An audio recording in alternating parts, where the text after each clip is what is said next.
Thank you very much for joining me today, Nina. How are you? I'm very well. Thank you for inviting me today, actually. No worries at all. I'm looking forward to this. Yeah. I think orthodontics is a very big topic at the moment, and I think there's a lot here we can kind of get into and shine a light on, particularly from somebody who's been doing it for such a long time. So I always like to start these with just a bit about you. I mean, why dentistry and how did you get into it?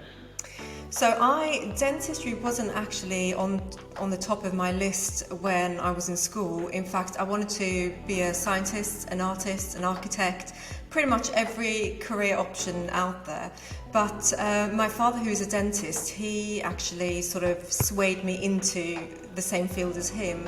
And I remember, I think it was only a couple of months before the submission of the application where I all of a sudden selected dentistry. And then everything changed. I had to even change the A-level subjects I was doing last minute. And yeah, because I'd taken on art, and then last minute I swapped art for physics. And I remember studying module 1 of physics all on my own at home before sitting the exam. So yes, it wasn't a sort of decision I'd always wanted to do. It was a very last minute decision, but one that I actually don't regret. So definitely the best decision. That was actually going to be my next question. Are you glad that that's the path you did take in the end? No, definitely. I mean, when I got into dental school, I definitely enjoyed dentistry, and even when I qualified, I did, but I just found that it wasn't, my calling, and I always wanted that extra, something a little bit more, something that I could really feel passionate about. And I think it was in my second year of dental school that I had this amazing orthodontic tutor. And he was just such an inspiration, and the way he taught orthodontics, it completely changed the way I thought about dentistry in general. So for me, he was a big kind of an influence in my life, and why I then went on to specialise in orthodontics. But yeah, I mean, I did love dentistry, but for me, orthodontics just takes it to another level. No, you're kind of preempting my questions. That was going to be my next one. Is obviously when you get into dentistry, you can stay in general dentistry, or you can branch off into some specialties. And obviously, you've chosen orthodontics, and that is now what you do and what you specialise in. So would you say that this mentor is the reason why you went in that direction, or what other factors kind of fed into that decision? Absolutely. I mean, I think with any career, we all have people in our lives that, have a big influence on us, that we respect. And for me, it was a number of different people. It definitely was some of the tutors I had at uni. They really influenced me towards orthodontics. But also, people close to me, like my father. And I remember, when I was in school, I loved art. I was very artistic, and I felt that dentistry wasn't really utilising that side of me as much as I wanted to. So I wasn't able to express it as much as I wanted to, but I found that in orthodontics I could do all of that, because it combines it's got the perfect combination of science mixed with art. So for me, that I just knew straight away, I fell in love with it. It used to click in my mind. And it's funny because every time we were in an orthodontic seminar, and every time the tutor asked a question, my hand would always go up first, and I just understood the concept so easily. And I remember sometimes my classmates would look at me thinking, oh, here we go again, she knows everything. So yeah, I knew from second year I was meant to do orthodontics. Yeah, that was it. Do you know, it's funny because I'm non-dental, obviously clinically. I write about dentistry, but I don't know anything about actually doing dentistry. And I find it's quite common that a lot of people fall into it because they do have that love for art as well as science. And it's those two things that you feel from somebody who like I said, isn't in dentistry, you feel that they don't really complement each other. But now I talk to people like yourself, and the more I talk to people like yourself, I can see that they really do. And orthodontics is often where that goes for people. The people who have those two passions, they often go to orthodontics. So I can completely understand how you've ended up where you are now. Yeah, because dentistry in general is a very hands-on subject. It involves a lot of manual dexterity. So I think any dentist will have some element of artistic flair in them. But I think with orthodontics specifically, it's very much, I mean, the type of work I do, it is very kind of precise, and you're looking at things like the curve to the smile, how it suits the face. So, and you do that in other aspects of dentistry involving, cosmetic dentistry such as veneers and composite bonding. But orthodontics, it's slightly different. I mean, yeah, I just love it. I mean, it's clear that you do, and I think that's great. It's I'm very biased. No, I mean, yeah, rightly so. You're going to be, aren't you? Because it's what you do on a day-to-day basis. I mean, how many clinical days do you do? How often are you in clinic? So I'm actually full-time, but it's split over 4 days. So I do longer days to compensate for not. It's quite like compressed hours. Yeah, type. Yeah, I understand. Because you then get a day off and you can do some admin, and there's always work to do in the background, like working on your Instagram before and after cases. So I think it's quite important to find that balance. Otherwise, you end up working 5 days doing clinical dentistry, and then on your weekends you're still doing admin and stuff, and you don't actually get to just rest. And I think, I mean, it's important to have that wind down time, and I think we'll move on to that and have a little bit of a discussion about why that is so important in dentistry and what you do to kind of make the most of that time off that you do get. But for the time being, let's stick on to the orthodontics. So you obviously, there's a lot of clear aligner brands out there at the moment. What is your go-to? What's the one you use? So I'm using SureSmile at the moment, but I would say I've been using SureSmile since about 2 years. Okay. Prior to that, I was using a number of different, market-leading aligner brands. But the issue that I had was I never, I wasn't able to produce the same outcomes as I would with fixed braces. And for me, that was really difficult, because I found that when I was doing consultations with patients, I was inadvertently saying, well, here's fixed braces, here's clear aligners, but actually the clear aligners are no good, so go with fixed braces instead. Yes. And I remember, it was a sort of internal joke in the practice, and they used to say, if you ever see a patient wearing fixed braces walking around Bexley Heath, they're most likely Nina's patients. So, I love fixed braces, but I found that there wasn't really a clear aligner system out there that would give me the same results in terms of accuracy and outcome. And when I started working up this practice, I actually started off with building up my patient list from scratch, and I was doing half a day per week. And slowly that built onto a full day, then 2, 3, and now I'm more than full time. Actually, I've got a patient waiting list now. So I'd spent a lot of time building up this reputation, and I didn't want to lose that. So for me, getting the best possible result was key, and unfortunately with the other aligner brands that I was using, I wasn't able to get that. Yeah. And I remember my dad, he's always been someone that I respect, and also being in the same field as me, he usually gives really good advice. And I remember he said to me, look, Nina, if you don't believe in the product that you're offering to your patients, how on earth do you expect the patient to go ahead with it? And that really sort of hit home to me, because I thought, I honestly don't believe in this product, and I know I can't get the same results, so why on earth am I offering it to my patients? Yeah. So I actually stopped doing clear aligners for a little while, just because I wasn't confident in the product. Yeah. And then, you realise, actually, if you don't make a change, you're going to fall behind with the advancement in digital dentistry. And if the person down the road is offering clear aligners and you're not, you're going to end up almost isolating yourself. So I knew I've got to make a change. So I started my journey into finding an aligner brand that was going to be effective and that was going to work. And it was only about 2 years ago when I came across SureSmile. And, I was a bit skeptical at first, as most dentists are when they're trying a new product. Yeah, and I wanted to dip my toes in the water as opposed to jump straight into the deep end. So I started with really simple cases and sort of continued on to more moderate and then more complex cases. And one factor that I found across all of those cases was predictability. This was actually a system, a clear aligner system, that gave you comparable results to fixed braces, and I couldn't believe it. So I've not switched since. I mean, that says a lot, given that you were, I think it's fair to say, perhaps quite sceptical about launching yourself back into the world of clear aligners. Obviously, it hadn't quite worked out for you previously, but you understood that in order to kind of keep up with what's going on at the moment and to sort of stay on top of the latest in dentistry, you kind of had to find one that worked for you. To find one and still be there 2 years later after not being totally convinced of that it would work for you as a clinician and for your patients is massive. I mean, what is it about SureSmile that makes you feel so convinced of the system?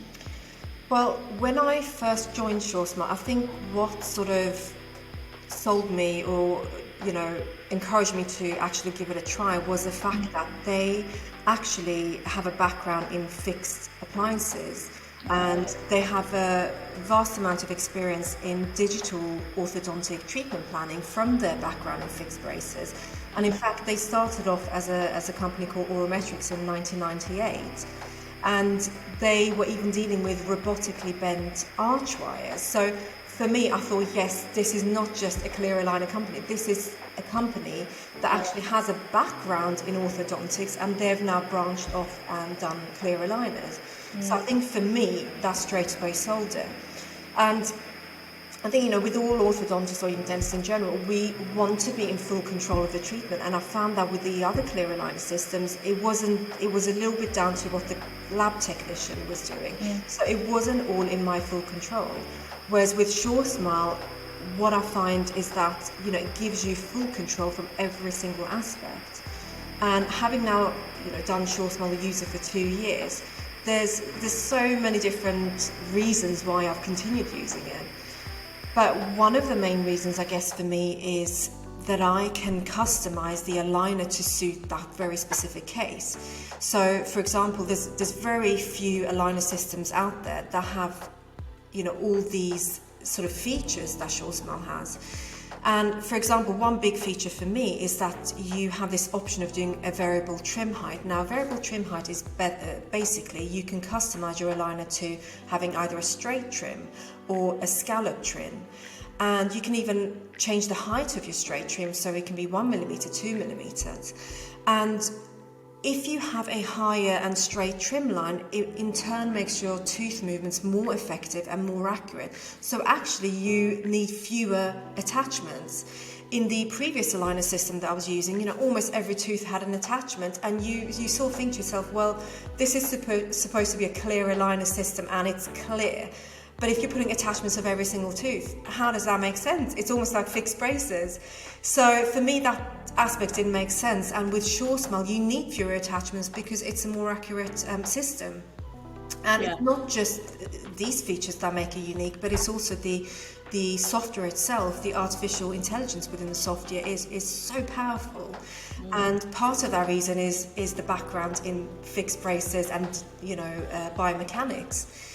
And they've taken all of that knowledge and reapplied it and based their clear aligner software on that. So for me, that is amazing. But also, you can incorporate cone beam CT. So if you have a CT scan in the practice, you can actually incorporate that onto your simulation so that you can visualize whether your tooth movements are biologically safe or whether you're going to push the roots out of the bone. So, these are very, very important features. Absolutely. And there's not a lot of systems out there at the moment that can offer that. But I guess the other thing for me as well is it's an fully open system. So what that means is you can use any scanner that you have in the practice, and you scan the patient, and then you take those STL files and upload it onto the software. So you don't have to necessarily use Dentsply's Tirona's products, which for me is amazing. So there's a lot of features, but I think my top feature is the trim line and the fact that their background is fixed braces. And as you know, I absolutely love fixed braces. You love fixed braces. I do love clear aligners now. Yeah, I mean, it sounds like it was kind of made for you, really. I think you named a lot of positives there as a clinician that you can see, but what about on the other side with patients? Do you find that it's received well by those who are actually undergoing the treatment? Yeah, I mean, when I first started rolling this out, I was a bit skeptical. I didn't know how patients were going to react to it, but actually, every single patient, I can tell you, honestly, I've not had a single patient that has had anything negative to say about it. They all say that it's really clear. Some of them have even used previous clear aligner systems, and they are relapse cases that I'm retreating using SureSmile, and they can actually directly compare it, and they always say this is a lot clearer. The movements are so much, from a clinical perspective, the movements are so much more accurate. So actually the treatment tracks really well and everything goes a lot more efficiently. But also a lot of patients kind of almost attract other patients and family members because they are so clear. A lot of the times other people don't notice that they're wearing clear aligners or undergoing orthodontic treatment. So that's almost a selling factor in itself. And that's actually down to the material that SureSmile uses, and it's an Essex Ace material, which is one of the clearest that you can get on the market out there. Mm-hmm. And it's funny because we have a receptionist at the moment who just recently joined us, and he started clear aligner treatment elsewhere, not using SureSmile, but another market-leading competitor brand. And one of the other receptionists, and they work closely alongside each other, she's wearing SureSmile. So the other day I thought, you know what, why don't we do a direct comparison? And I stood them side by side next to each other and I compared the SureSmile liner versus the other liner, and I thought, my goodness, what a difference. The clarity is unbelievable, but also the other market-leading aligner has a scalloped outline.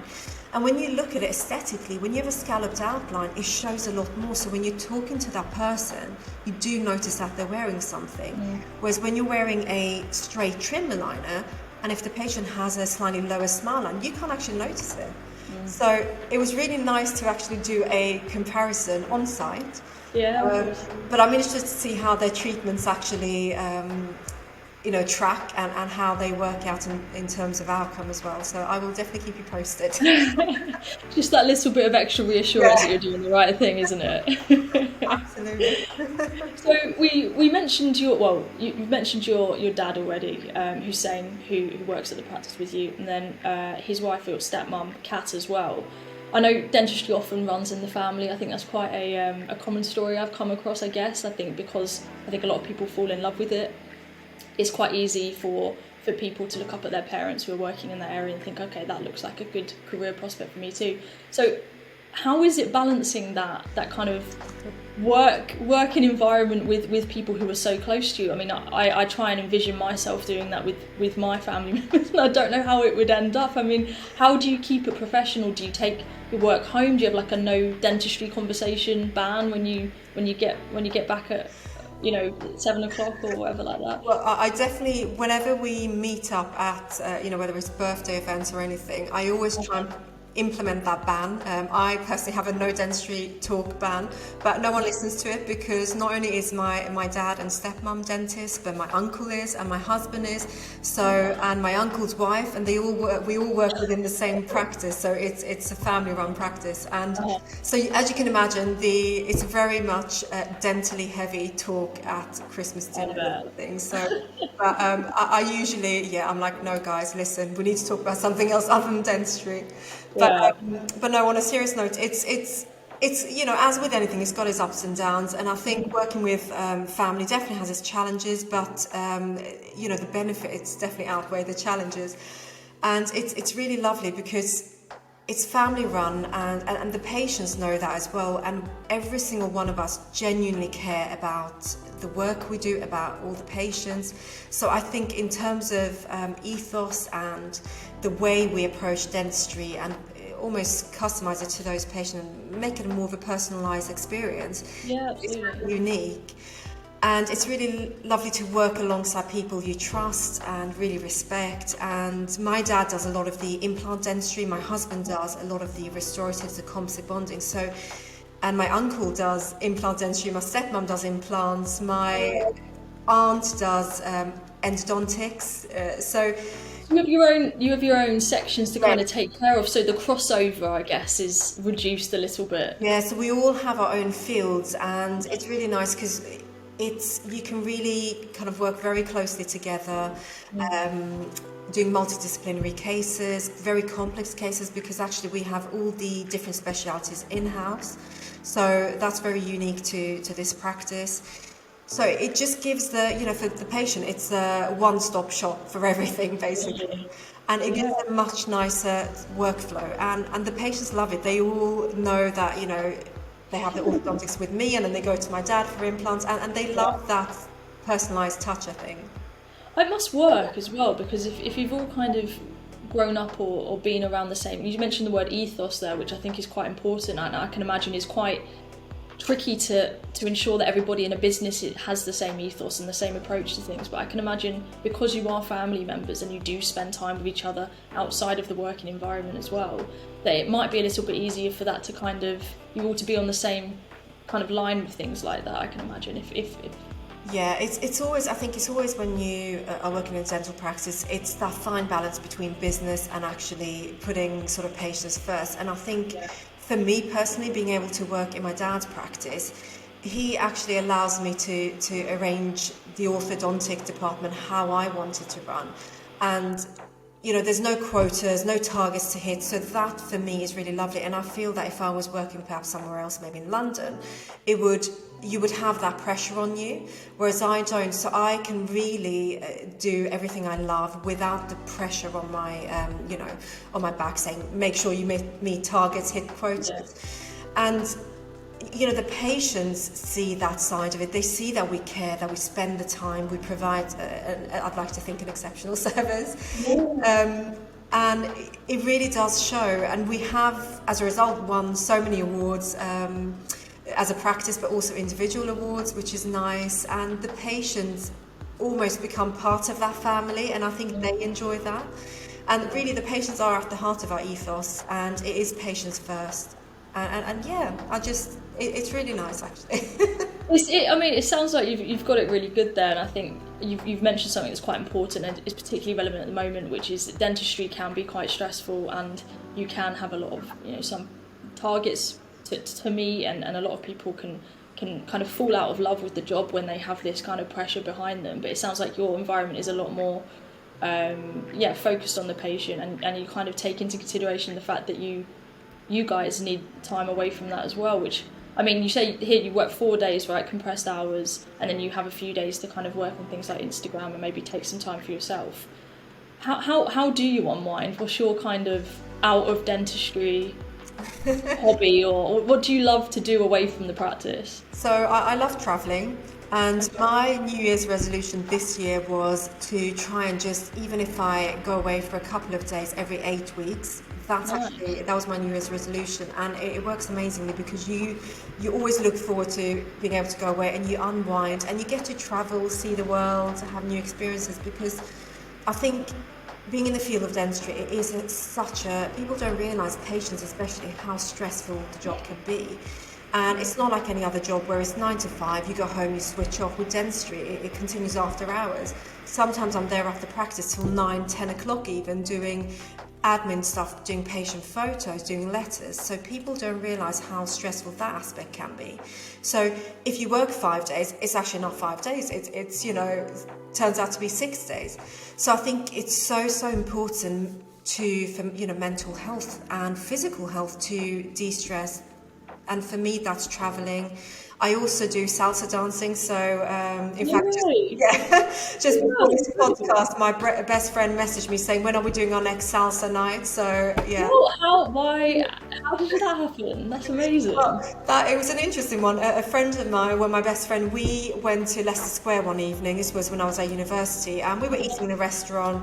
And they were doing a free salsa class at the time. And I remember thinking, oh, this is really cool. I love the way, they dance so fast and the footwork.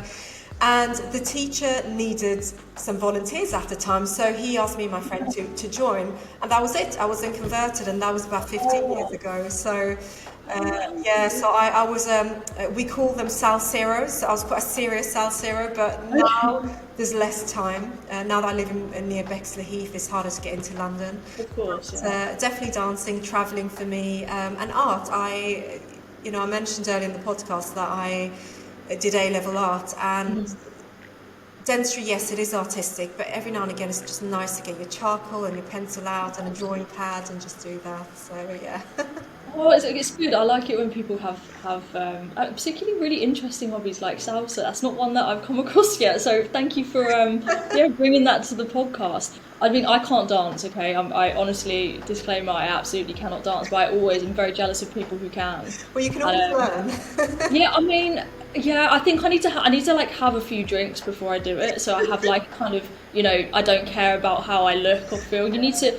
Honestly, it's it takes a certain type of person to be able to just kind of not worry about how they look at the beginning of learning something like that, because I think I would get too in my head about it, whereas you just got to kind of go for it, haven't you? Yeah. I can imagine. But once you do a couple of classes and you gain the confidence, and you get into the music, you just don't think there's anyone else around you, so...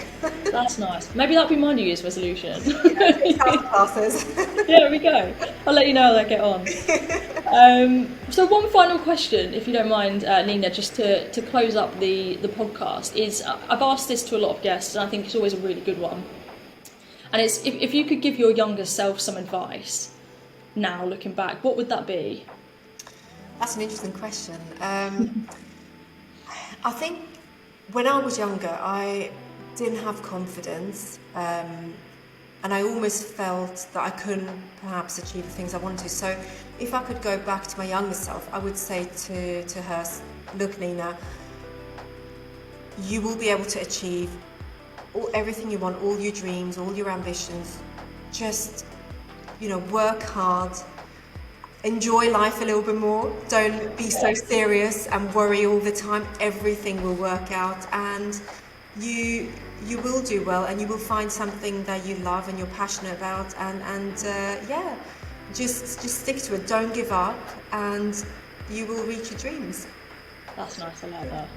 Thank you so much. No, thank you for such a insightful conversation.